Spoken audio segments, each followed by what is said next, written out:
Hey everybody, welcome to another episode of the My Game Guys Board Gaming Podcast. I'm your host Adrian. I'm Zach. And I'm Jeff. And we're here to talk about board game. One specific board game. We're here to talk about board game.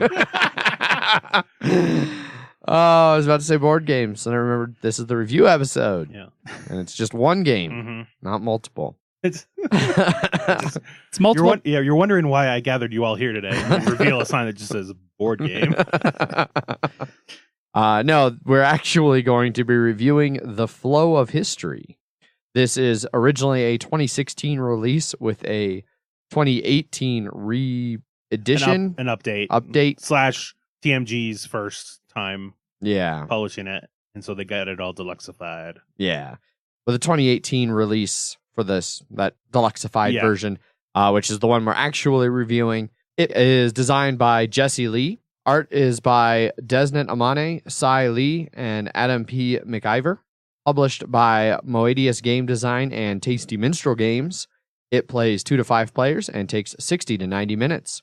Zach, do you have a rules rundown for us? Yes, I do. In the flow of history, you are trying to acquire the best civilization via a tech tree. On your turn, you can invest in a tech, which, when completed, will give you an extra investor bonus. You can also snipe an opponent's investment, paying them off to get it immediately. And you can harvest to gain extra resource tokens. Many cards have an acquire ability, letting you gain tokens or extra cards. Some have an attack action, letting you destroy cards of opponents if the attacks get through. After the future card comes into the board, the game ends. You're going to count up points from icons and cards, and whoever has the most is the winner. Yeah, real rough overview there. We'll get a little bit more into the details of that during the rules explanation. But it's almost like that's what it's there for. I know, right? But we'll go ahead and start off here with initial thoughts. Zach, you backed this on Kickstarter. What were your initial thoughts? Well, after we played and reviewed Yokohama, that was the first game I had played from TMG that had a deluxeified edition, which I eventually bought. I was like, I need to keep my eye out on any future TMG games that have deluxeified because those components were great. And so the Flow of History was the first one I saw to come up. So I backed it immediately. And then I was like, do I actually want this game or not? The age-old Kickstarter conundrum. Yeah. And I watched some reviews and some playthroughs specifically, especially like Rado runs through and stuff like that. And I was like, oh, this actually looks pretty interesting. And so I continued to back it. And this is also like that sweet period that was like right before I got fired. I was like, yay, disposable income. Yay. But after that, like it got here just a little while ago. I'd seen like Brandon and Patrick, I think, say like, oh, we got our copies and stuff like that. And so I was like, I can't wait for mine. And I got mine. And then I was going to play it like the following Wednesday. And then you guys played it that weekend. And I was like, those fuckers. Yeah. So yeah, I was excited to bring it to the table, especially after hearing your guys' first initial impressions. Yeah. Right on. Jeff, what about you? What was your thoughts going into this game? I only vaguely remember Zach backing it, but I don't really remember much about the actual Kickstarter campaign or really anything about the game until we played it that first time at the snowboard condo. Okay. All I remember is there was a lot of metal resource tokens in the game. Yeah. So for me, I remember us talking about this during our Kickstarter segment. Probably almost a year ago at this point. It was a while back. Yeah, it was probably a while. And I remember that I really wanted to get it, but I've been for a while trying to not back as many Kickstarters. It was getting to be a little bit of an issue for me for a bit. And so ultimately, I knew that Ant and Paul and Zach were backing this, and so I didn't feel the need to, but I did keep it in mind. I remembered it, and then everybody got their copies, and we're talking about it. I was like, sweet, we'll get to play this soon, and then Ant had it up at the condo.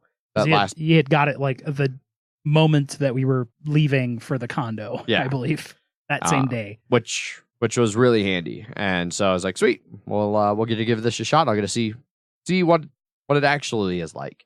And then find out if I ended up kicking myself for not backing it or not. So I was really looking forward to getting actually try it out and see how it played. So yeah, it sounds like we were all at least fairly optimistic to Jeff's completely neutral going into it. So let's talk about the components for a bit. So we are playing the deluxeified versions. All three of you ended up getting the deluxeified copies. Because why would you back the retail edition? It For was $7 more. Yeah. Which, Zach, you were looking it up earlier. What Yes. is the difference between the deluxeified and the regular edition?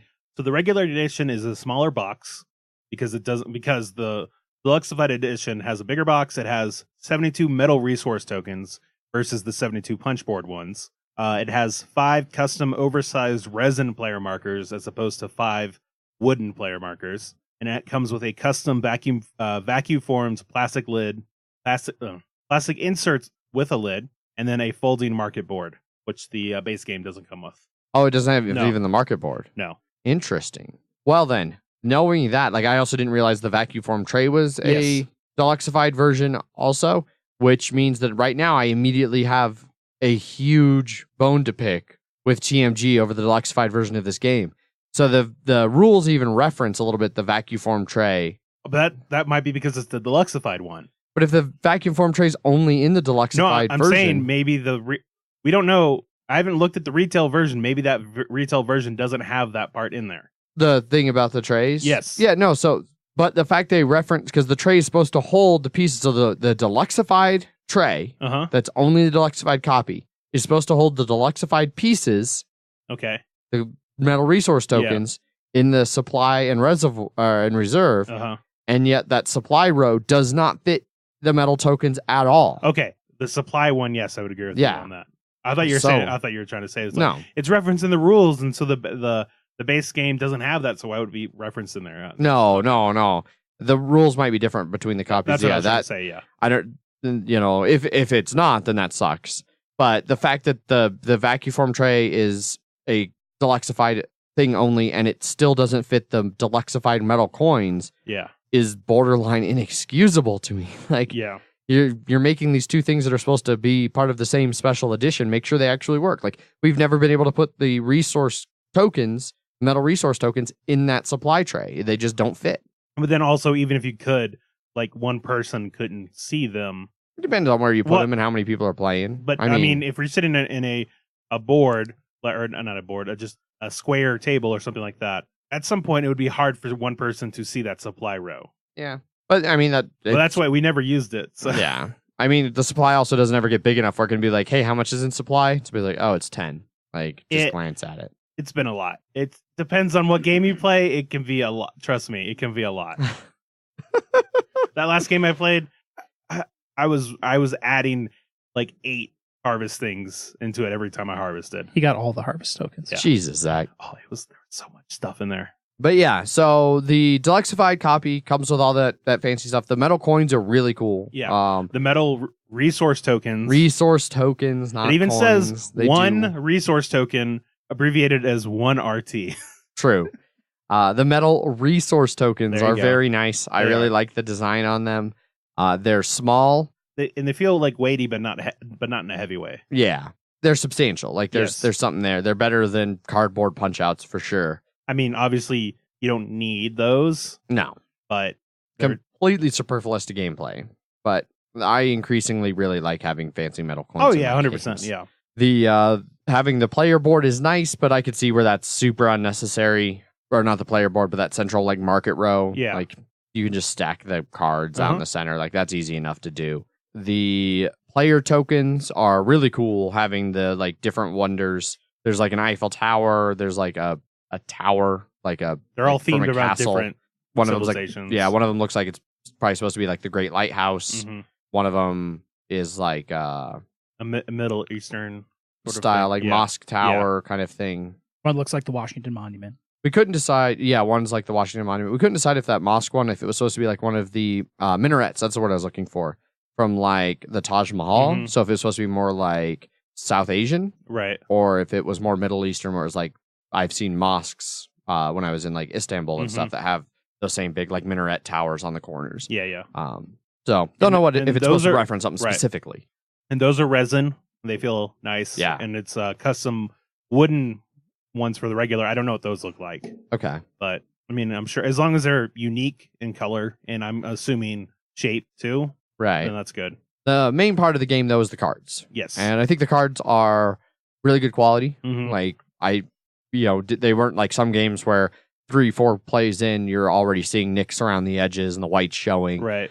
It helps that these have white borders for the main player faces, so if they do get a little nicked, you're not going to really tell. And even like the backs of the cards for the ages, you're not really paying much attention to that as you play, so it doesn't really stand out. Right. I think the art on the cards look really good too. Yeah, I'm a big fan. I don't know. I assume they completely redid the art for... They did. Okay. I haven't been able to find pictures of the old art style to compare them, but I do really like the new Tasty Minstrel version. Oh, yeah. Way better. Way better. Yeah, that's a lot better.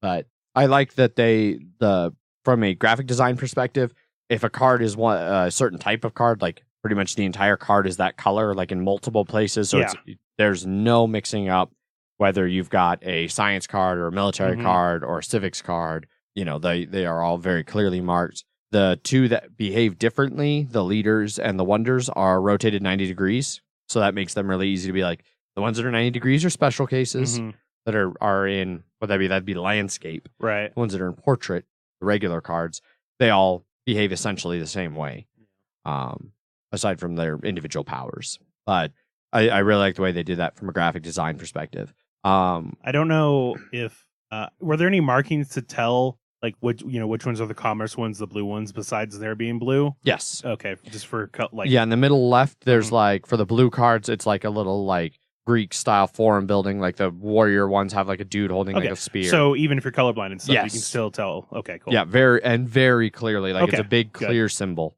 and it's super well explained in the rule book that those symbols reference those things. Okay. For those types of cards. The one issue that I like, it was never really a problem for me, but I know like Jeff, it kind of bothered you in one of our plays. Some of the cards, the iconography on the cards could, I think, be better. Like they have stuff where this symbol, when this card's face up, this symbol is also this symbol. Like, maybe your trade icons are also defense icons or something like that. And then some of them, though, because that could double stack them in final scoring, they have like a little cancel symbol down there. I think that there could have been other ways to signify, especially where there are some cards where their only ability is just, hey, you get these 2 production tokens, like you get 2 shield tokens, and it's the same symbol for that shield token as it is on that, arrow transforms to this. And so I know like that time, Jeff, you were having some disagreement about how to interpret. The main one he had a problem with was the instant one, where it was like the instant effect, which doesn't actually give you an icon. It just shows. It just says, hey, you have, for every harvest icon you get this much money. Yeah. And the fact that they use that same icon but it doesn't mean that that doesn't give you an icon for that. Yeah. And I agree, like in that regard, I think they maybe could have done a slightly different design in those instances. Yeah, I just thought there was too many like, this counts, this doesn't count, this counts, this doesn't count, and there was too much of that. Like this counts forever, but this counts forever except at the end of the game. This does not count forever, and then this counts at the end of the game only. Okay. Like the end game scoring, stuff like that. I felt that was clear enough, except like I can understand the instant one being like, does this mean I have one or not? And the rules say you don't and stuff like that. But I felt like all the other ones were like, this one's always except at the end. Except at the end, and this one is only at the end. I felt that was clear enough to not really get those ones confused. I just don't like that there's too much like too much yes no on all the cards. Okay. The one problem I had from an iconography perspective was that they never have anything in the rule book that explains what some of those symbols mean. So like, plus symbol by what looks like a green card, like it's pretty self-explanatory in that situation that's you take a green card, but there's nothing to indicate, like you have to go to the back of the rule book where they do at least have every card listed and they write out what the card does, but there's nothing to indicate like that you take a green card from the purchase row and then it has to be uninvested. Or like there was one that was an attack card that just showed 2 money tokens. And it was like, well, do I just get 2 money when I attack? But looking in the back of the book for what that card does, it's like, no, you take 2 money from whoever you attack. And so they don't ever explain there's nothing that tells you what any of that iconography is supposed to do. You just have to learn it by jumping to the back of the rule book, and reading the exact card description for that specific card. Yeah. They're consistent. So once you do know the iconography, it makes sense. Yeah, once you figure out the first one, then you're like, okay, in all the other instances, it means this. But yeah. Yeah. I do really wish that part of it had been, page in the rule book. It'd be a little hard to get iconography to say not invested, I think. Well, you could never take from an invested one anyway. Yeah.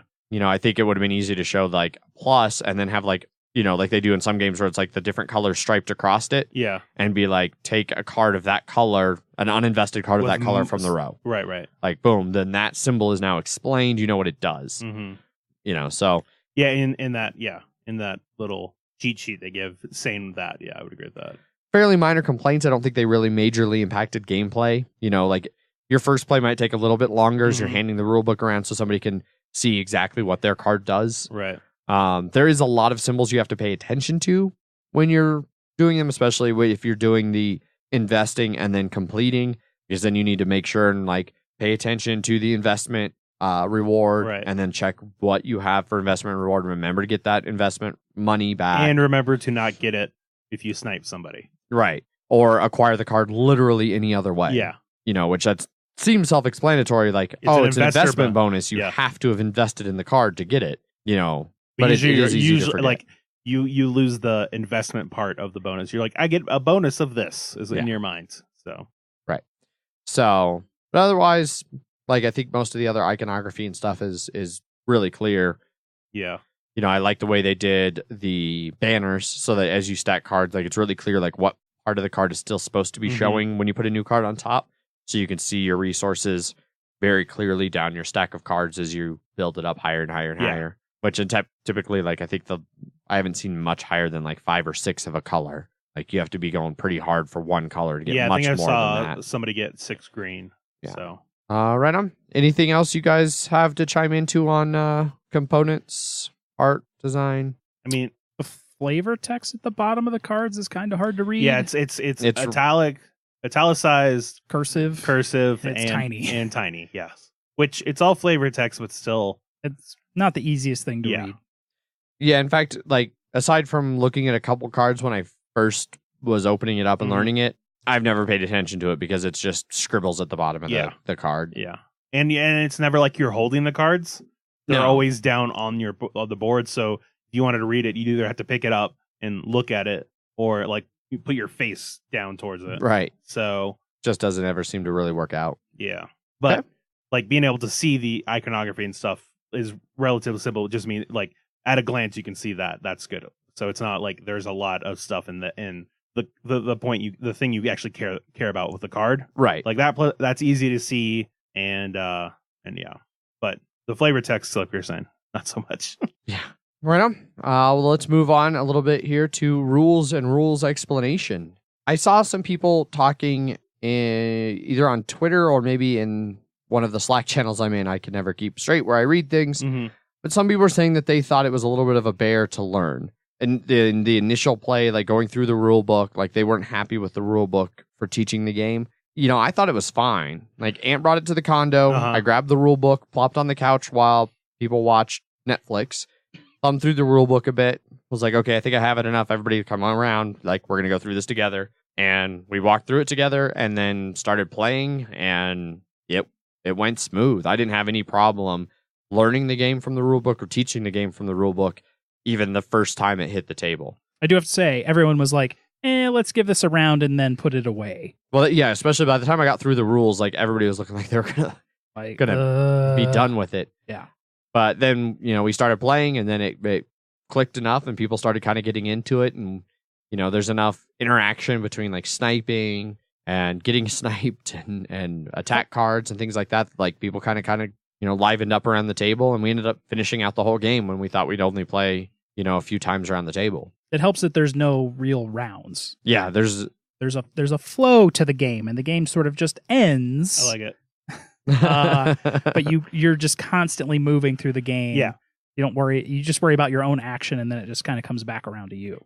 Yeah, like you do your turn, then there's a little brief cleanup phase where potentially nothing happens, and then it's the next player's turn, and so you can just boom, boom, boom, boom. the only real part of that cleanup phase is check for endgame and refill any open spots. Yeah, which is really easy to do. Yeah. Mhm. Because then you can spend your time convincing the person that's attacking you to be like, you should attack that person over there instead, for no other reason than I convinced you to. Yeah. For no other reason than they're not me. Yep. Which I was able to do. So. Yes. Because I wasn't playing with you fuckers. Fair enough. So this game plays out over the course of, history in the grand sense. Yeah. You start off with like Stone Age techs, and then you move through the ages, and ultimately the game ends when the future card hits the market. However, it is kind of broken up into different ages. Mhm. So you start out, everybody has starting cards that are marked S for starting. Haha.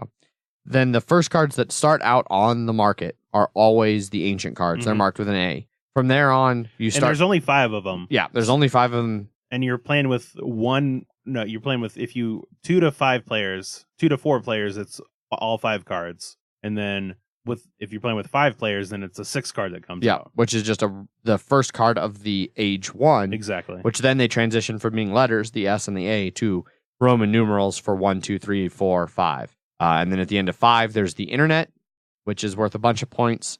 And then the next card is the future card. And if, like I said, if that ever makes it to the market, the game immediately ends. Mhm. Or once that card is out of the deck. Yeah. Like basically once the deck's empty, the game's going to end. Mm-hmm. Immediately. Because there is very specific circumstance where somebody could acquire the future card. Mm-hmm.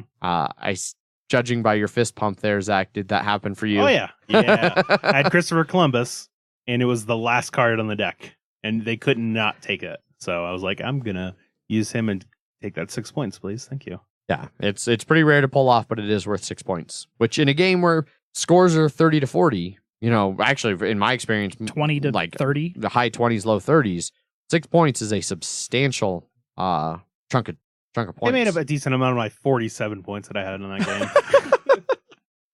Yeah, we'll talk about that. Yes. But yeah, I think that it's easy enough to explain the iconography and the flow of the game and how it plays Mhm. to new players. Like I've taught it now in almost every game I've played. I've had to teach somebody, and I've never had any trouble explaining it or having them get it. Yeah.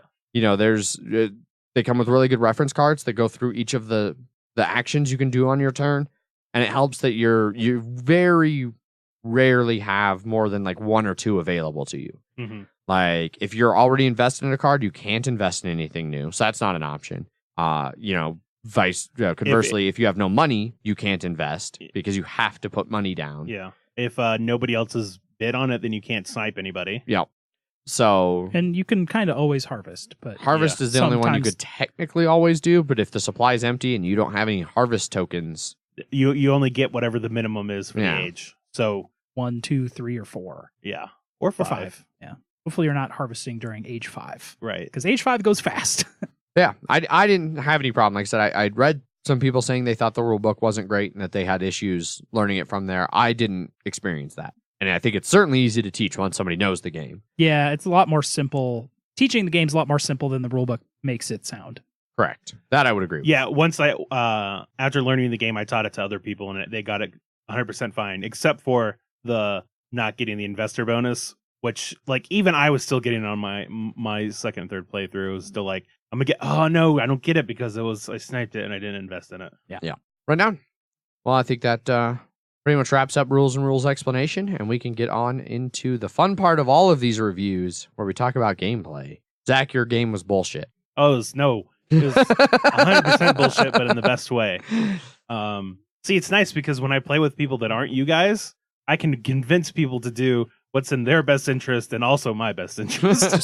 Stab themselves in the face over and over again. Look, it was like, well, the problem is that like there were cards that come out that I'm like, this is clearly amazing for me, but this is garbage for you. It's, the harvest icons equals victory points. You guys don't have any harvest icons. Why would you bid on that? But then Just also because I had the harvest icon, I had shitloads of money. And then I'd be like, the ones that I absolutely needed, I'd be like, I'm putting 11 on here. No one Yeah. can touch this. Yeah. And that is a thing with this game where if you don't actively keep people from getting things that are if you had that many harvest icons, it should have been like, oh, clearly Zach's going for harvest icons. We need to not let him get the card that gives him extra points for harvest icons. Or have him keep getting more and more harvest icons. Yeah. Because those are all green cards. Mm-hmm. And there's even benefits to green cards. Every time one of those would come up, I would make sure I was either, because it's like the problem is that they would never take the opportunity to bid on it. They wouldn't bid aggressively. I'd always have a turn to harvest to get money up to where if they bid, I could snipe it. Yeah. Or I would bid enough to where they couldn't match it. Yeah. Which, to be fair, you taught 2 new people, and so it was you who'd played a few times and 2 people who. And I will say I did game. try and help. Like I wasn't trying to be a dick or anything in the game where I was just like, all right, here's the rules, but now let me show you what really like. There were multiple times. Let me show you what being crushed into paste looks like. No, there was many times I'm like, look, you see how much money I have, you see how much money you have, you know that I'm going to want that. You should just put as much money as you can because I'm going to snipe it and you're just going to be getting more money because of it. Yeah. And so they did that, and I wanted to be like, I'm going to do something else now.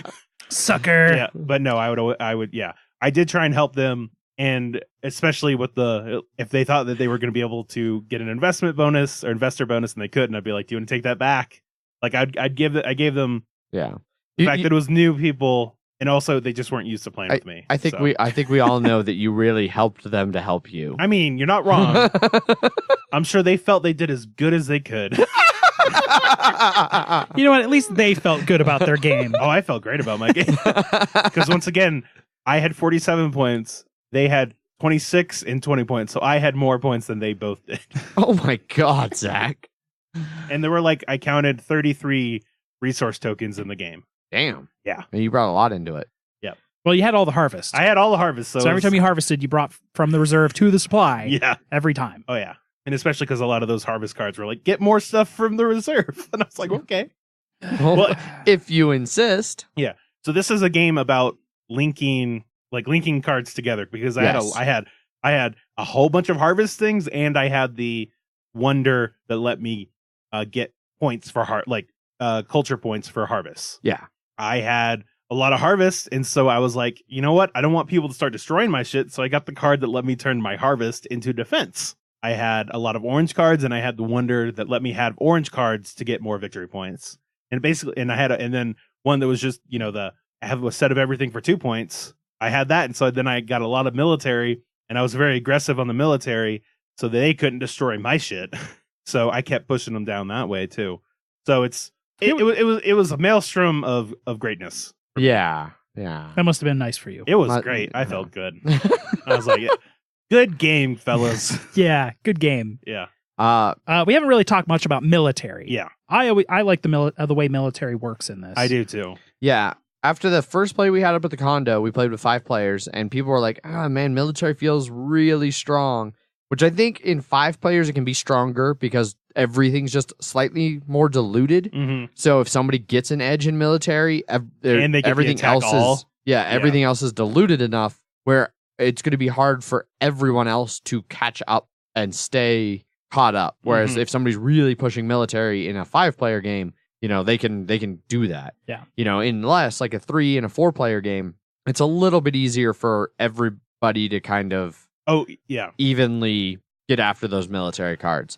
There was one point where Lance I was playing with, he got an attack all, and he was like, all right, well, I have 12 attack. What is everybody else's defense? And we're like, we have 12 defense. Yeah. And he was like, God damn it. So explain how it works. Yeah. So there's 2 main military icons, attack and defense. When you attack, all you combine of your score is just your attack symbols to attack other people.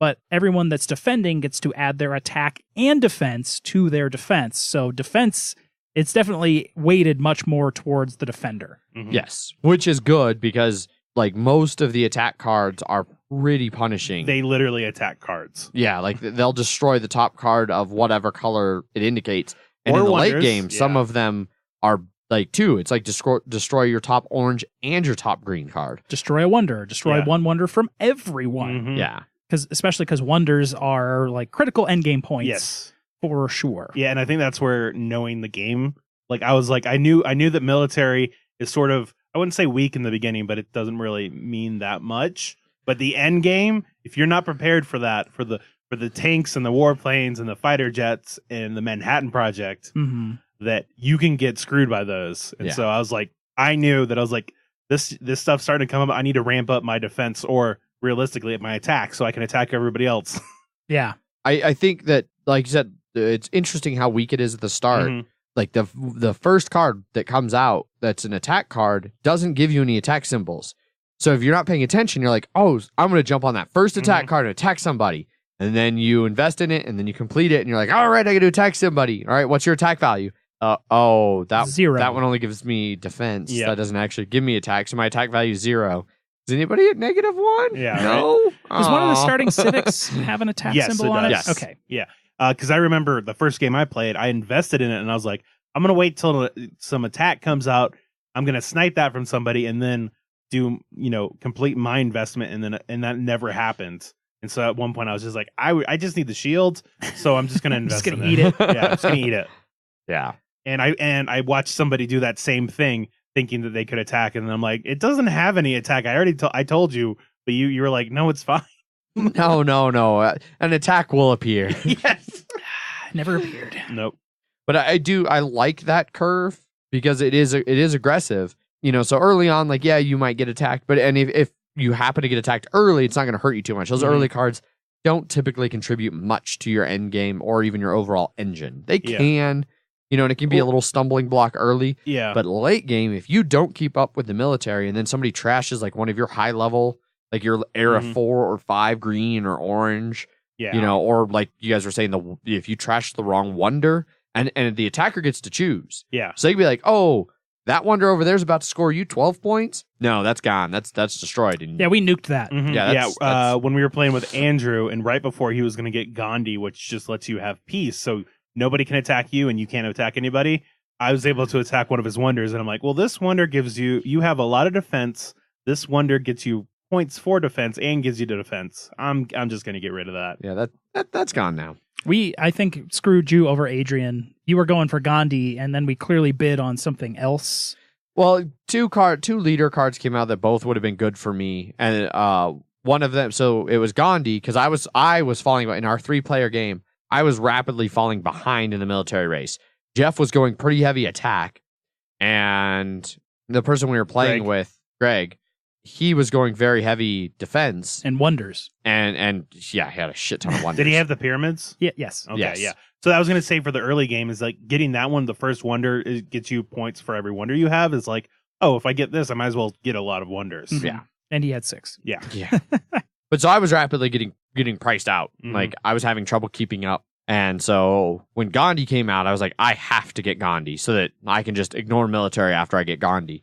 Well, then right after Gandhi came out, Einstein came out, which has a bunch of science tokens. And I had a bunch of cards that benefited me for science. And then immediately after Einstein, a wonder came out that was points for science. And so I was invested still in Gandhi and hadn't cleared my Gandhi. And so Jeff was able to take away the victory points for science symbols, which was the nail in my coffin in that game. And I think we kept playing over those, so you kept having to snipe, so you weren't able to pick up Gandhi, which let me finish an attack card or something. Yeah, there was one. Well, no, I did something where I sniped Greg on my turn, and then was like, oh shit. Now he has a lot of money. Because I could have, like, I was invested in Gandhi. I sniped Greg, and then I realized that Jeff was invested in an attack card. Oh yeah. And it was like, well, I fucked up. I should have clearly taken Gandhi. So I lost a card, but it wasn't the worst. Yeah. One thing I do like about snipe too is that when you snipe somebody, the person you snipe ends up usually getting a lot more money than they ended up with. Like from that 3 investment, because not only do you pay them that 3 investment, but then any of the trade icons they have, they just get that much negotiation. They get that much from the supply, and then they get half of whatever is left from the supply. Yeah. So especially if that supply is like 10, then you're like you paid 3, but then you end up getting like say 10 or 12 from that, and you're like, that was totally worth it. Because then if someone bid earlier, that's like, I'm going to bid 7 on this because no one has 7, and then no one will get it, and all of a sudden, Jeff snipes Adrian, and then Adrian's like, well, now I have all this money to get that thing that I originally was out of my league. Yeah. So I like that it has that sort of You get sniped, but you get paid handsomely for it, and you're like, oh, now I'm in the game. Which takes a lot of the sting off of. Exactly. Oh, I wasted a turn investing and I don't get Yeah. anything. Well, no, now you get a bunch of money. Because it has like that same sort of thing that Ponzi scheme does, is that like you put that investment there, and it's like somebody else can be like, no, it's mine. Here's money. Throw you money. It's mine instead. And you're like, but no, I wanted that. So you have to either outpay, have you more, really want it. Yeah, you put have your to pay money for on it. You have to put money that they're either like, I can't afford to let you have that much money, or they don't have enough money. Or for it's it. be like, I like money. Please feel free to snipe that. Exactly. Which is interesting you brought up Ponzi scheme because it's designed by Jesse Lee, the same designer. No, 100%, and so it's interesting to see through very different mechanics, you get that same kind of interaction. Yeah, that it's a bid, but someone can totally be like, I'll And- call you on that. And just like in Ponzi scheme, when you're making an offer, you usually want to ride that line where it's like, well, I'd like to buy it for this much, but if you buy mine, then I'm happy with what I get back. And so that's kind of where you are with investment. Like, I'm willing to invest this much, and if I get it, I'm okay with that. Mhm. But also, it's enough money invested to where if you snipe me, I'm going to get paid, and I'll be okay with it then. Yeah. And it's a really fine, like, sometimes you want to, I'm going to do just like one or two less because I really want to get sniped so I can have more money. Exactly. And then Unless sometimes you're sitting there and you're like, fucking snipe me, I need money. Yeah. Unless Oh, there's you no money in the reserve and you Exactly. get sniped, and then you just get like 3. Yeah. Well, at least one of the things, again, especially for late game, when you're investing typically much more money, what you have invested, so like say I invest 10, Mm-hmm. and then Zach, you snipe me, and there's no money in the supply. Yep. You snipe me, so you pay me 10. The 10 I had invested goes to the supply, and then from that 10, I can pull out my negotiation token And then money, whatever's and then half yeah. of whatever's left. So I can still get. You're always getting more than you put in. You're going to get about 50% of what you, Yeah. or 150% of what you've invested, Mhm. which is, I think, really nice. Yeah. One other thing too is that throughout the ages, the amount of icons like Steadily increases. they steadily increase. So like the first, ancient and 1 and 2, or ancient and 1, there's only like 1 appearing, and then it comes to 2, and then like near the end, it's like 4 icons on the bottom. 5 even on the bottom of certain cards. Wonders will have 8 Yeah. on them. And each of the abilities are rapidly increasing as well. For like the permanent abilities or stuff like that. Yeah, so you really feel a progression Yes. there, a flow, if you will, Mm-hmm. and it ramps up as you go along in pretty much every aspect. Yeah. I think it's interesting. You were talking about, at the start of this gameplay discussion, you're talking about that game with those 2 new guys and how Mhm. you were harvesting just tons of money. Yeah. Because the one thing that I've seen in my games is that it feels to me like if you're playing right, you shouldn't need to harvest much. So even if you have a lot of harvest tokens, you aren't going to necessarily be using them. So like Mhm. money's not regularly coming into Yeah. the game, which Well- can lead to some really interesting situations Yeah. where like late game, there's not much money in the Mhm. economy. Well, I know for me, I would always harvest if I wanted to invest in something, but say I only had 2 or 3 left and everybody else had 5 or 6. It's like, if I invest in anything, it's gonna get sniped, and I don't want to invest in something and then something I want comes out and I don't have enough money for it. So it was always, that's why I would harvest to get like a good bank. And so I could have enough to invest in something I wanted and have it be a reasonable amount while still having enough to cover everything except to cover a snipe for everything except for huge amounts. Yeah. Which I guess the way you're talking, it sound like you had just a ton of harvest tokens. Oh, I also did that. Yes. Which makes harvest much more lucrative Yeah. because you get to add those to the supply before you take your Well, chunk. yeah, no. If you don't have that, then it's really dependent on what's in the supply. Yeah. Because I remember one of the games I played with you where I happened to be in front of you, and every time you wanted to harvest, I wanted to harvest in front of you, and so I would just take half that money, and you're like, instead of getting 4 or 5, you're just getting 2 now. Yeah. And there were a couple times where those were situations where I had to harvest. Like I was out of money. Mm-hmm. I wasn't invested, Yep. and so with no money, and if you're not invested in something, you can't invest because you have no money. You can't snipe because you have Mhm. no money. You can't complete because you're not invested. Like really at that point, the only thing you can do is either take one of your card actions if you have one or harvest. And so And like, sweet, there's a big bank. And then Zach's like, not that's anymore. that's the problem with the big bank, is that even if it's not necessarily your it's like your optimal move, you're like, if I get that, it helps ride out a future like to where I can just invest heavily or snipe against something heavy and stuff like that. So it's never like if there's a lot of money in the supply, it's never a bad move to take it. Especially if you're like, oh, I see somebody else really needs that. It sucks when you get on like a rotation of like not being able to harvest when there's a big one, and then just not having enough money. No, 100%. And then just not being able to invest any good amount, and then getting sniped, but someone just harvested, so now there's like nothing left. And which can happen. Yeah. Like you can get into a kind of a bad ebb and flow where it definitely seems like one person at the table is riding the highs and everybody else is, drowning in the lows there, which can definitely be frustrating. Yeah. But I think that's where like harvesting is important, especially if you have harvest icons, because it gets you more money, but it also gets more money into the game, which can help. It still helps you. I feel like it helps you more than everybody else. Yeah. But it still is helping other people too. Yeah. But in a smart game, you don't want one person to have all of the harvest tokens. Yes. No. You want to have those spread around. Yep. That's why I was always saving up money for when any of those came, and it just because I had all the harvest tokens, I was able to sort of dictate when I had a lot of money. Yeah.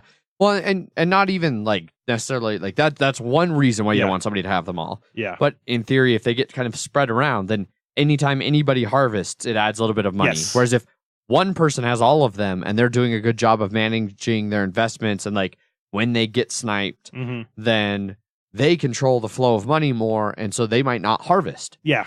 And so then there's nothing bringing more money in, and in the later game, you can feel that tightness when there's not a lot of money in the game. Right. No, that makes sense. Have you had communism come up in any of your games, Zach? Because I finally had it come up in one of mine. They kept joking about it, and it was always like, do we want to have communism? And they're like, if they're going to invest in it, then I'm going to throw all my money away so that I don't get hurt by it. And then they don't invest in it, and then I'm like, okay, well, I got a lot of money again. I'm cool. Or then one person wanted to invest, and then I sniped him. He got a lot of money. He's like, I don't want to do communism anymore. It's weird how when you have money, communism doesn't sound that good. No. So in the flow of history, the communism card basically everybody takes all of their money and puts it into the supply, and then you divide the supply evenly amongst the players, with any remainder just staying in the supply. Right. So like it's interesting like seeing times come around where like that card will come out and then everybody's real conscious about what they're doing with their money. I really liked what you did, Jeff, in the game where it finally actually happened. Jeff invested 1. Yeah. He was like, I was going to say, go ahead and snipe it. Go ahead and snipe it. It's going to happen. It's going to happen. And say it's like, you, Jeff, you had a little bit of money. I have a little bit of money. Adrian has a lot of money. I'd totally just be like, yeah, I'll take it. Boom. And it's which I think that's the way it's supposed to work. Like somebody invests low so that somebody can snipe it, so that the rich person doesn't have a chance to do what I've done in every other game where it's like, oh, somebody said about going for communism. All right, I'm going to invest in this other unrelated thing, 10 coins. Yeah. And then that way my money is working for me and isn't going to be affected. Yeah, it's offshored. I know for me, one of the reasons that even when I didn't have any money that I didn't want to get it is because I had one of my blue cards was harvest icons equals defense. And I was like, I definitely had multiple times when I wanted to get cards, but I couldn't because it would cover up abilities that I'm like, I can't lose 7 defense right now. Are you kidding me? Right, yeah. So I definitely like those. I like those abilities, but I also like the fact that you have to cover up when you get a new card with a new ability. You have to cover up the old one, so you have this one's really nice right now. I had one where it was like handshakes were defense or handshakes were attack, and I was like, and then I ended up getting a card that was just 3 attack, and I had 3 handshakes. So I was like, it netted out to the same thing, but it's just more constant now. Yeah. And then if that card gets killed, then at least I have that backup of attack. Right. Which I know at least at one point you were I remember you were playing with Adrian and Greg, and you were like, I don't want to attack Adrian because if I attack that card's going to go away in the one underneath. Yeah. It was like he had covered a castle up, one of his orange cards that counted as more attack. And I was like, well, I'm not going to attack the orange one. I'm going to attack the blue one because I don't want your castle to come back out, and then you'll have even more defense. Right, yeah. Which that might have been, like, if you had done that, if you had attacked that orange one, it might have put me in a position where I didn't need Gandhi, and I could have went for, like, Einstein or the science point card and made a big difference. But because that was covered up, and there's no way you can uncover it. Like, somebody else has to attack it. Yeah. I do think it's important to note, too, like, the other kind of cool side effect that you don't think about initially. Like, you'll see some cards, like, like, oh, that card as an action, take the top green card or take an uninvested green card from the market. Well, that usually appears on like a green card. So as soon as you use that, then the green card you take is going to cover that. So it seems really powerful. Like, oh, I can just constantly keep taking green cards. No, You do it once. You get to do it once. Yeah. Now there are some times when you're able to combo things. Yes. I remember one, I had a leader that let me grab another leader, and that leader had an ability to let me grab a green, a blue, or an orange. And so I grabbed a green, and the green ability was just grab a card off the top of the deck. And so it was like for using one thing, I was able to get 3. And obviously those all had to be uninvested. So it's not like that can always happen. Right. But when it does, you're always just like, I'm going to do this, and then I'm going to get to do this and this and this. And you're like, God damn it. And then you get 4 cards, which, you know, even 3 because the leader at the very least. True. You Yeah. had to The get rid of first, leader. you swap leaders. Yeah. Because you can only ever have 1 leader. We didn't mention that, but now it's been mentioned. But even if those if those 3 cards have 4 symbols, that's 2 points. Yeah. Unless that other card was also a leader. And you're like, come on. Yeah. Yeah. You know, so just having more cards is going to tend towards having more points. So it's good to have cards. No, 100%. Yeah. That's what I was saying. Like at the end game, each symbol is worth half a point except for the culture symbol, which is worth a full point. Full point. So when you get an age 5, when you're getting 8, like there's an orange one that you basically get the nuclear power. You get 8 symbols on. You get 4 on the bottom and then 4 in the ability too. That's 4 points on its own, and that doesn't count any wonders and stuff that you have that can also play off of those. Yeah. So you feel like a lot of your points are coming from those later cards. Indeed. Where having feeling behind in the beginning doesn't necessarily mean you're going to be behind the entire time. No. And although I've stressed like that getting more cards is important because they're worth points. You know, like the last game we played, where it was me, Jeff, and Greg had less cards than either of us, and he trounced us. He beat us by like 10 points. Yes. Like, you know, and it was because, Jeff, I think you had, 1, maybe 2 wonders? Yeah. And I had 1 wonder, and he had 6 or 7, actually, I think. And wonders are a lot of endgame, like, conversion to score. Yeah, they're usually mostly endgame scores. Yep. Except the Manhattan Project that is just destroy other wonders. Yes. And then give you a shit ton of defense. Yeah. Because like, hey, I've got nukes, don't fuck with me. Yeah. Deterrence. Yeah. I know the game that I won, I had 18 cards, 5 of which were wonders. Damn. Yeah. It also helped that one of the wonders was the set of 4. Yeah. And I had 3 sets of 4. Jesus. The set of 4 cards, like that one, that's one that if you can build up a good tableau, that card can rapidly get to be worth a ton of points. Mm-hmm. It's as much as the future. Yeah. Yep. Anything else you guys want to touch on in gameplay?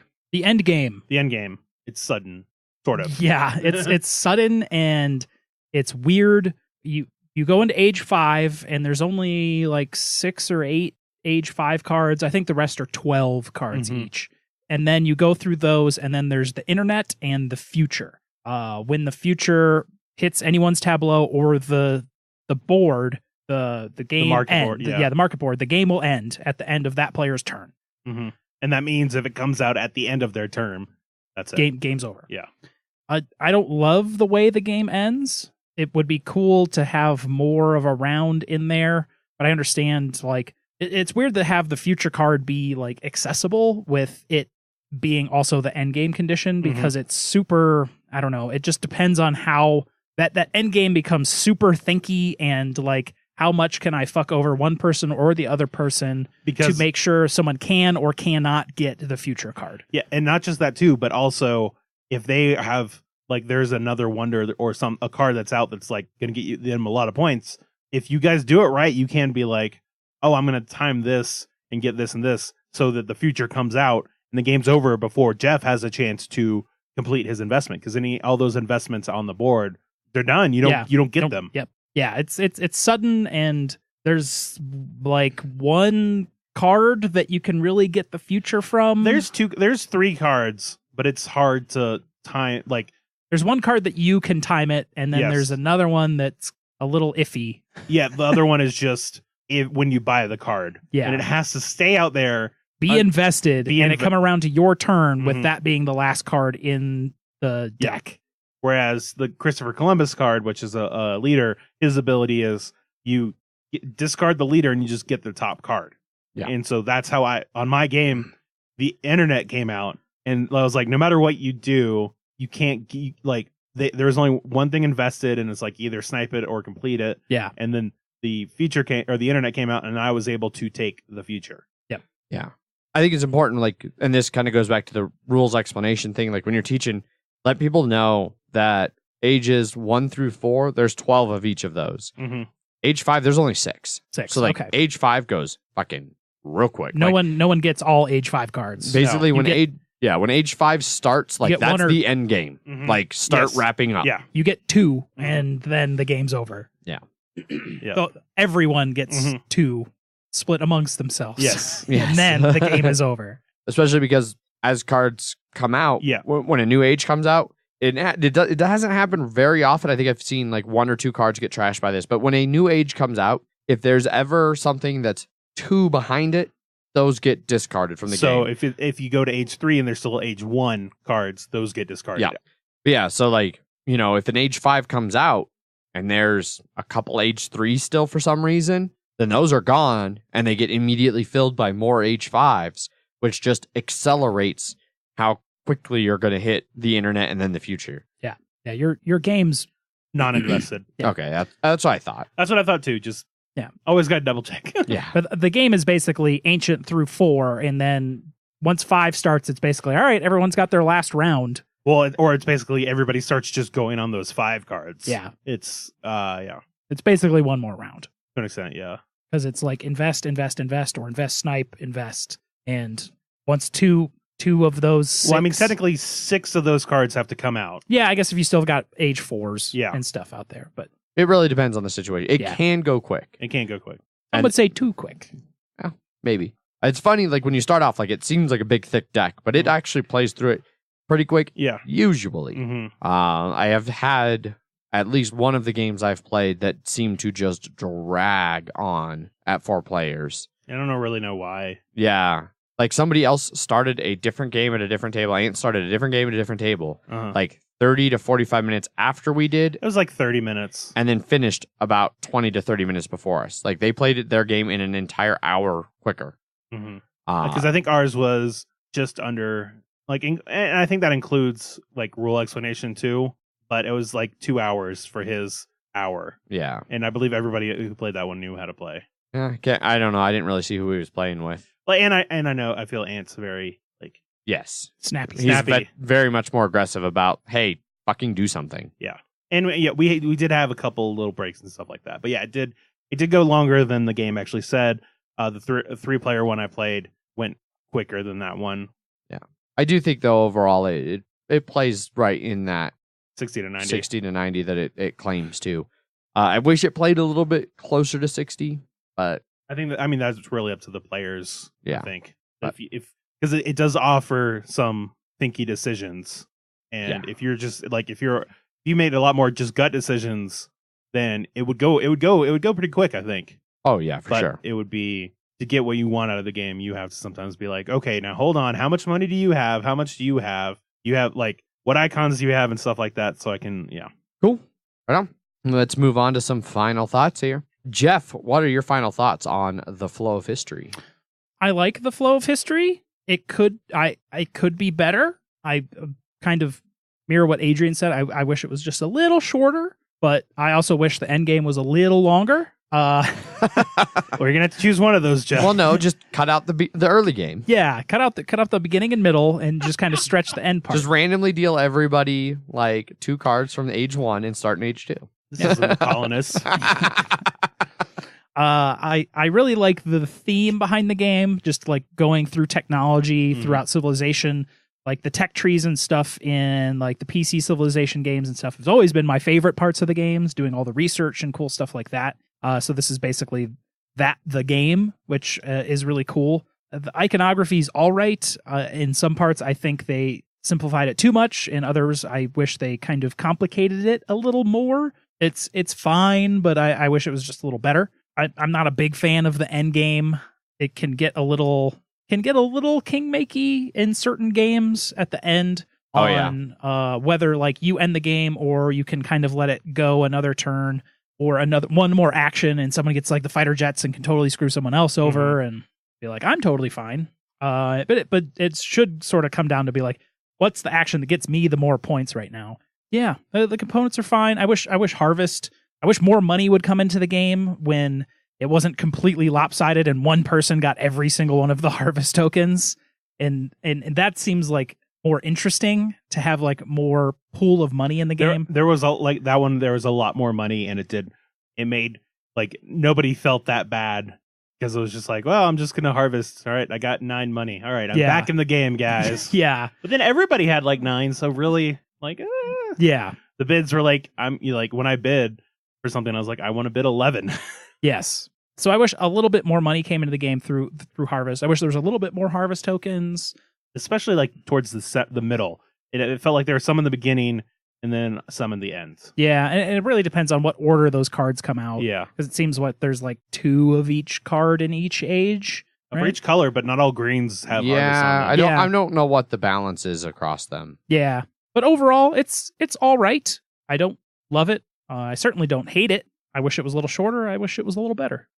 But for me, after my first play, one of the first things, like I messaged, I think the Slack channel and the podcast Hangouts chat that me, Zach, and Jeff have, and I was like, Flow of History kills 7 Wonders for me. I'm not entirely sure that's true, although like the fact that I haven't played 7 Wonders in forever means I think 7 Wonders just dead to me anyway. You can't kill what's already dead. Exactly.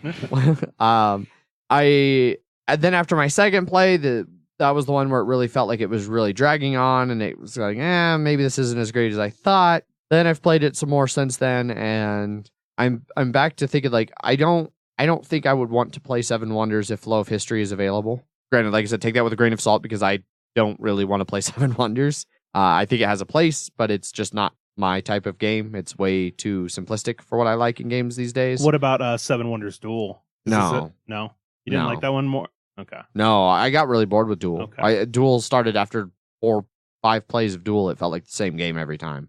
But I like Flow of History. I think that it does have some issues, especially like kind of some of the late game stuff.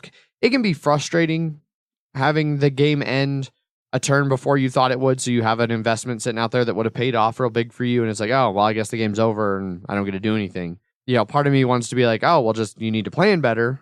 But at the same time, like, I kind of almost wish that, like, almost every other game on the planet does. Like, the game trigger has ended, you get one more turnaround, like maybe a limited thing, like you can't make any new investments, so you can't go invest. Like, if the future hits the table, you can't grab the future, because you're in the right spot to do it, but like, hey, you're invested in this wonder that came out, like you can actually finish that off. I don't know. I have some vague bad taste in my mouth for the way the game ends. The game itself, I think, is fun. It can start to really suck if you fall into a trap of, like we talked about a little bit, the cycles of money, where you can be getting sniped when there's no money or trying to harvest when there's no money. Also, if you happen to somehow fall behind in military, and so like you're the only person that somebody can attack, and you're just constantly getting whittled down, and it feels like it's really hard to get any kind of steam going when you're constantly having cards cut out from under you that are, then it's reducing potentially your investment bonuses. It's reducing your overall points. Like, and it's just a constant like, and if you fall into that hole, that can really start to suck, especially for an hour and a half potential game. I definitely wish it played closer to the hour. I think then it would fit more of a like, hey, let's bust out this really light, quick game. I feel like most of the time I've played, though, it's been much closer to that 90-minute mark, which this just isn't a game. It can have interesting decisions, and I can see where people get bogged down and like, oh, what do I do? Do I snipe here? Do I invest there? Like, what do I do with my money? How much money do I invest? And there's decisions that can bog people down. But for me, none of them are super tense or interesting enough for the length of the game. Like, and so it falls in this weird middle ground for me where it's like, it's not quite enough for me to like it, but it's also not, it's too much for me to like it. Like, because I like either like really heavy thinker or like really light filler. And a lot of that stuff in the middle kind of leaves me in this awkward spot where it's like, it's touching the edge of both. Yeah. But the edge is like what you barely want. Exactly. I love the art. I think the components are good. I like that it's a small box. Like, I mean, you could easily, even with the deluxeified edition, you could throw the coins in the little pouch, throw the cards in a deck box, and boom, it's super transportable. Yeah, you don't need the board or the the vacuum formed insert. No. So I like that. I like having games that are easy to transport. It doesn't, for everybody building their own tableau, it doesn't take up a lot of table space. You can play in some pretty small areas, which again, we do our game nights at breweries and things. That's really nice for there. It teaches like a breeze. So again, at a game night where you have a lot of people coming in who have almost no board gaming experience. But doesn't quite learn like a breeze the first time. I think so. If you do a good job teaching. Clearly, I wanted to shoot myself by the time you were done teaching me the game the first time. Well, that was because we were all learning it. I didn't even know the game. Learning. I thought you were saying like, oh, you can teach it like a breeze, but can the people you're teaching learn it? No, learning the game the first time through, it wasn't brutal. Like, it would have been better if I'd actually just sit down and learned it myself and then taught everybody once I understood a little bit more what was happening, rather than going through the rule book and teaching as I went. I mean, that's a lot of games. But that's true for almost any game that has everything. any has decisions and stuff to make. That it's like But overall, I do like it. I'm sure I'll play it again, especially because I think this one's going to be a pretty solid staple at game night. I don't know if Paul has still gotten to play yet. I don't think he has. I don't think so. So I'm curious what Paul's thoughts on this end up being. But I'm pretty sure Ant seems to really like it. Julie likes it. We'll find out here in just a second how Zach feels about it. But I have a feeling that this will be one that gets some pretty regular play at game night. So I'm sure I'll play it some more. But it's not my most favorite. Overall, I'm pretty happy I didn't end up backing it. So, Zach, what about you? I mean, I'm sort of have to echo both of you guys too. I like it. I don't love it. Components and stuff, like we said, great, but that's sort of what you expect. Especially from a deluxeified edition. Art on it's great. Gameplay, I really like how they did the auction and bidding, or the bidding mechanic, and the fact that you get to, someone puts a bid and then you can do like, I'm going to buy that instead, and you get it immediately. And so investing is like, you got to invest, but there's an inherent risk in it, and so you have to decide how much it's worth to you and how much it's worth to other people. And then you also but this is also a game where being aggressive can hurt you like wholeheartedly, because if you do an early investment that you somehow that doesn't pan out like you thought it would, and then you're just always low on money because you get caught, like Jeff was saying, that you get caught in that cycle of not being able to harvest when you need to, it can definitely be frustrating. But I mean, I will say, and I'm speaking from experience, when this game works out great, it works out great. If you can combo all the right things and get all those cards that you need to, then you feel like you accomplished something. Yeah. You have certainly crushed your enemies. Yes. And seen them driven before you. Right. And even though as much as like the art and stuff makes it, I never really got, the theme never really came across as much as I would like it to. No, I never once felt like I was actually building a civilization. Exactly. Because and not even really building a tech tree as much, because you're just like, I've got feudalism, so that just means harvest is defense, and I'm like, I sort of get what they're going through with that, but it's still just like, yeah, okay. It just means, and then you can just go from feudalism to something completely unrelated in one investment. Right. Well, that part doesn't bother me as much. That's also because I don't play Civilization. Fair enough. So I don't have that. I just mean in the sense of, it says feudalism, and feudalism means harvest icons equal defense. Like, okay, that's not what feudalism is, but I think thematically that makes. I mean, it makes more sense, but I'm just saying that there are words, and it's words and then abilities, not necessarily, they don't connect as well as you would like, I think, or as much as I would like. But I can sort of agree that it plays a little long, but I never really felt invested the entire time I was playing, because unless, like I was saying, unless you just don't have any money, then you're like, well, there's nothing I can do about it. Whatever Adrian tries to invest in, I don't have any money, so it doesn't matter. But if you have money, then is every time you invest, do I want to have the money? I have the money to do that. Do I want to do it? Because it's going to put you on lower money, and it's going to give him a lot of money. And so if you're able to engage in the game, you can be engaged in the entire game. If that makes sense. Yeah. And I never had a problem with the end game, just because, like you were saying, Adrian, it felt like the end game of, we're starting to wrap things up and then the game ends. Like, it never felt like or Age 5 was like, oh, we're in like the Act 3, we're trying, like the big showdown and stuff, and then it just ends. It didn't feel like that. It felt like, all right, these are the last couple things.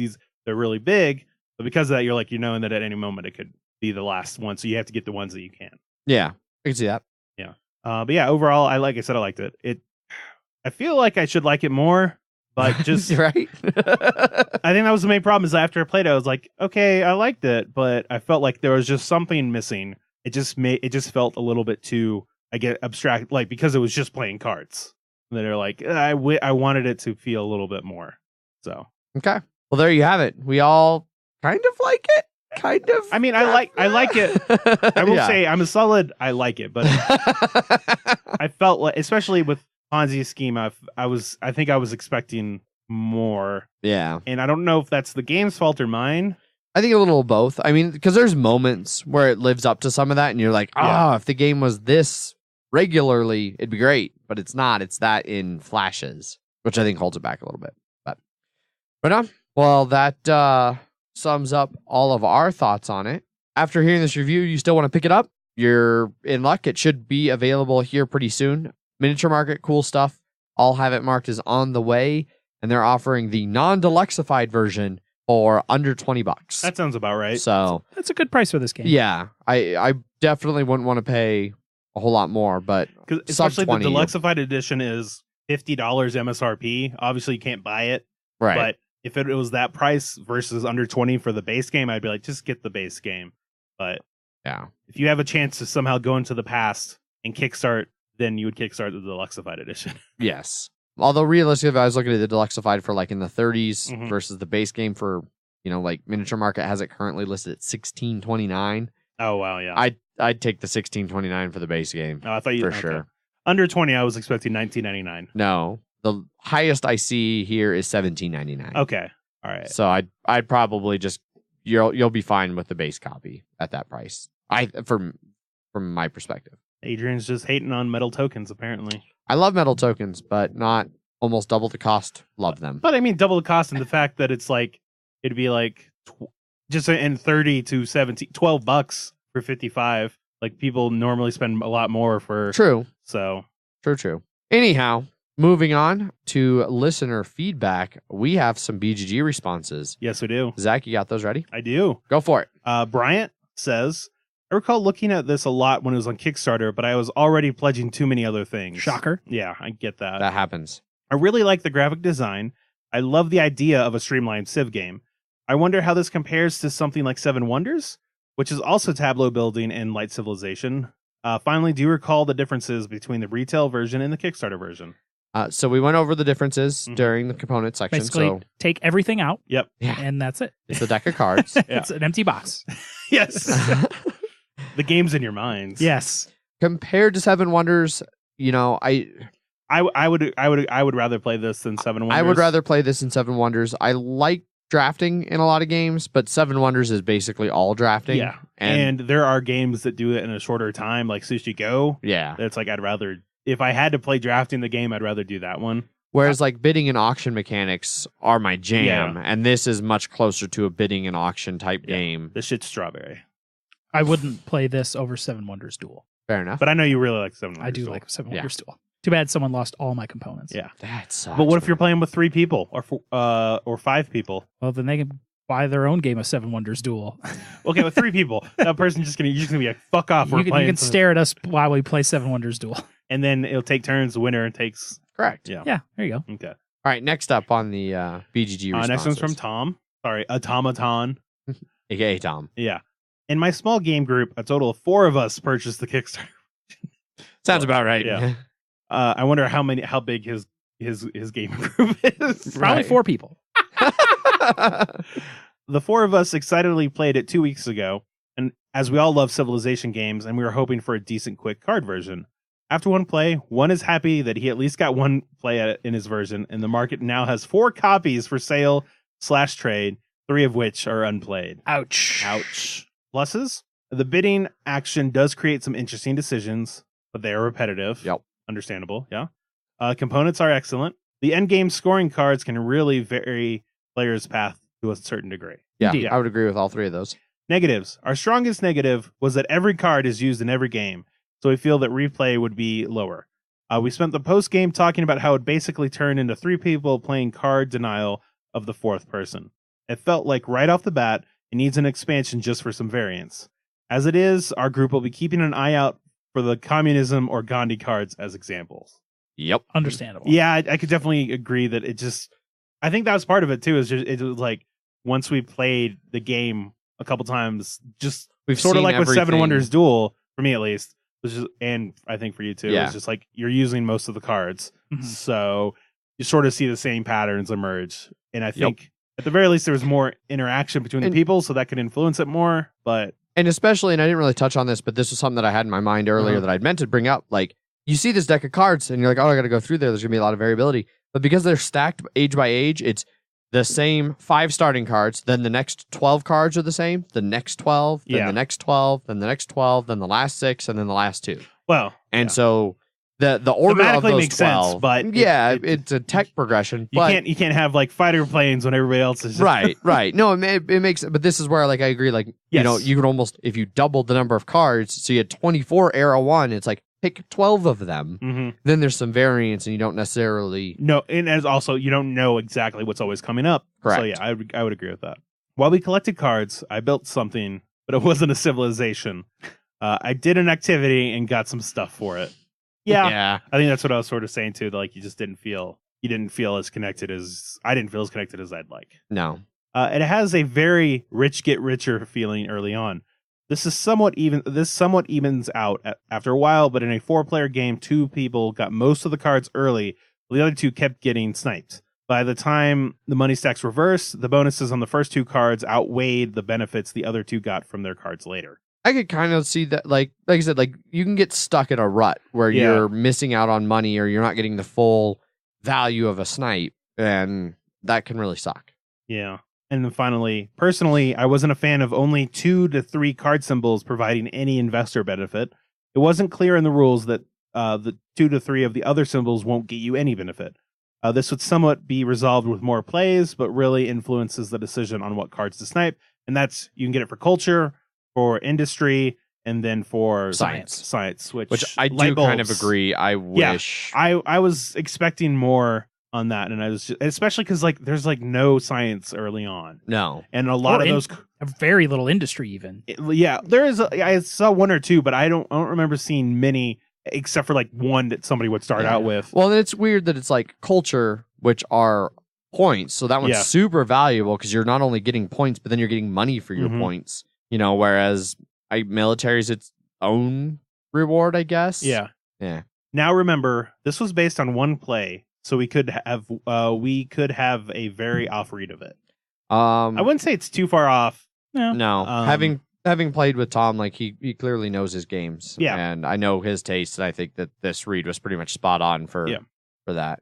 Well, yeah, it's like, I mean, there are plenty of games I've played where after like even this one play of it, I was like, okay, I sort of get it. I had it sort of like, I like it, but I feel like I should like it more. And very rarely is my opinion changed after multiple plays. Yeah. And I'm sure same way for him too. Yep. Like you said, once you start to know what you like and what you don't like, it's easy enough to be like, yeah, I don't. Yeah. This one play, like, it might go a little more positive, maybe a little more negative, you know, but usually it's not going to change drastically from your first play to your second play. Yeah. Unless you were just playing something completely fucking wrong that's game changing. Yes. But, you know, this game is simple enough that we haven't made any rule mistakes. No. Aside from like forgetting to take your investment bonus. But that's different. Yeah. And honestly, for me, I think in 90 minutes, if I wanted to play a Civ game, I'd rather play Civ A New Dawn. Yep. Than this. I could definitely see that. Now, I don't have table space for it. That's one thing. But oh god, that game takes up so much space. But yeah, so that wraps up the review.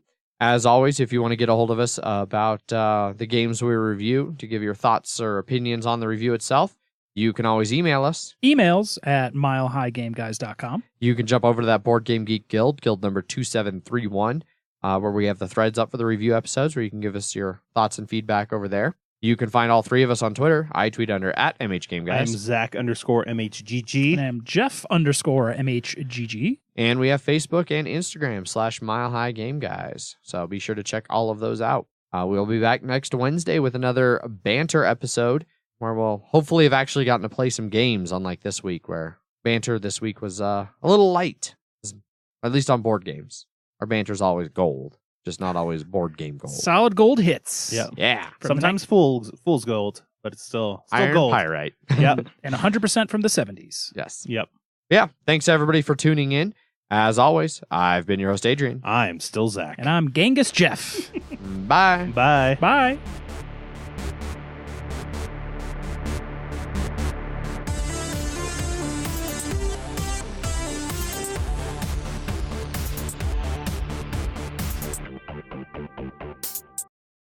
Next up, we'll cover here. Gross.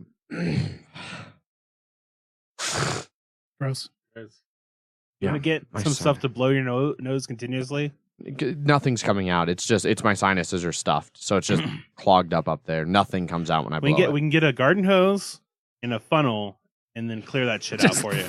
Just put that thing on full blast. We're gonna dump a shitload of salt though, so it'll be fine. Oh God. It's And salt, lemons, yeah. just being shot. But like the good kind, Yeah. like for neti pots and stuff. Yeah. You put a little bit of salt in there. Salt All right. shaker. All right. Yeah. Just Enough. lead your head back. Enough. Unscrew. Stop. Hope you don't have any cuts in there. Jesus. Making me cringe a little over here. Punchboard Media, where we all Bring something to the table pull up a chair at punchboardmedia.com.